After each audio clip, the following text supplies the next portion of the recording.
This is the Last Chance Writers Club, and I'm Beth, a writer of adult gothic mystery and horror novels pursuing traditional publishing.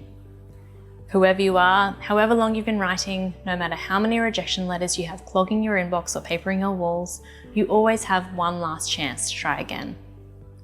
At the start of 2024, after years of rejection, I gave myself one last chance to write a publishable novel. A year later, I had a novel I truly loved and a literary agent who loved it just as much. These are the questions I asked myself that changed everything for me. What if you changed your habits to revolutionize your writing process? I was in two minds about whether I was going to do an episode on the writing process. On the one hand, there is no one way to write a novel, and what works for me may not work for you. On the other, I love learning about other writers' processes. I don't care how different they are from my own. If you have a process, I want to know about it. My writing process was the biggest thing that changed when I decided to give myself one last chance, and I do feel like I owe it to you to tell you how. So let's make a deal.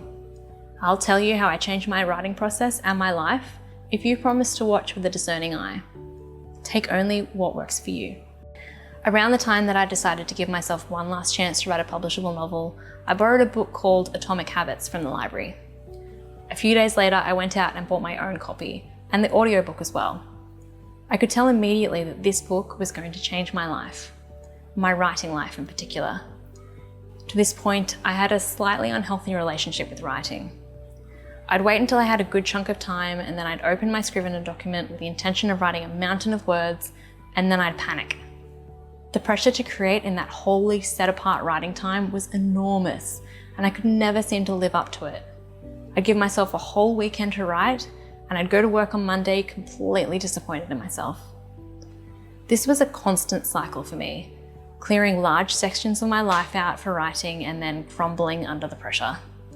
Sometimes it worked. I did eventually get through 5 novels before Mariner. But despite quitting uni, turning down social events, and cutting back in almost every area of my life, I never seemed to be able to write enough, and I ended up feeling like a failure no matter how hard I worked. When I read Atomic Habits, it was a complete revelation. What if I could make huge progress by taking small actions every single day? What if the key to writing faster wasn't more time, but small habits compounding over time to create something significant? When it came time to write Mariner, I didn't have huge blocks of time anymore. I had a daughter, I was studying, I had 2 part-time jobs. I had to find a way to make the small bits of time I did have, make them work harder than they ever had before. To make writing a habit a non-negotiable part of my daily routine, I had to break it down into the smallest, most achievable measure. I'm no Stephen King with his closed-door and 1,000-word writing sessions, at least not most of the time. But I had to trust that sitting down for half an hour every night and writing at least 200 words would compound over time. And it did. Having a goal that was small and achievable was like unwrapping the anchor from around my neck. Suddenly, writing felt easy again. Not this mammoth, impossible task. And most nights, I wrote for more than half an hour. I easily made it to 500, 600, 700 words. When I had the extra time, I'd add extra half-hour writing sessions. There was never any expectation to write more than that, and I found without all the pressure and expectation, I wanted to write. I looked forward to it. Meeting that tiny goal was the positive reinforcement that made me excited to get back to the draft the next night, and the night after that.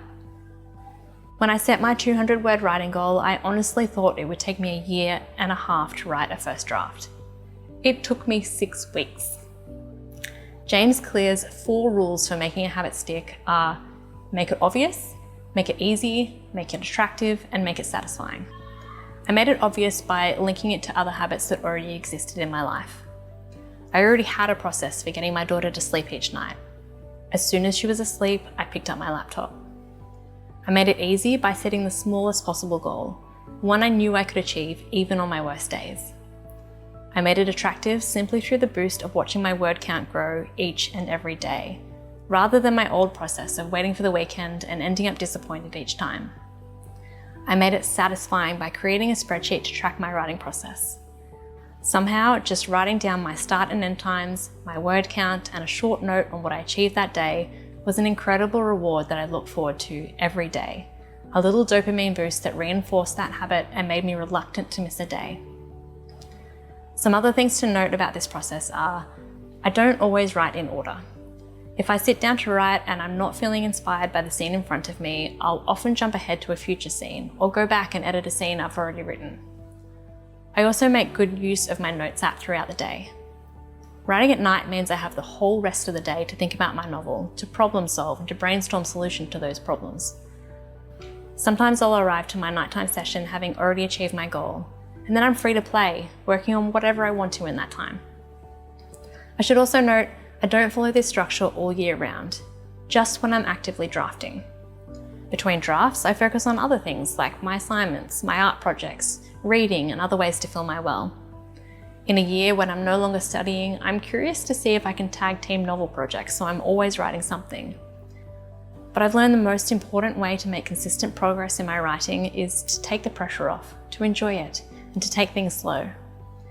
As it turns out, for me, slow progress is the faster way after all. I hope you've enjoyed this episode of Last Chance Writers Club. Remember, it's only your last chance if you decide it is. It's never too late to try a new process and find your love of writing again.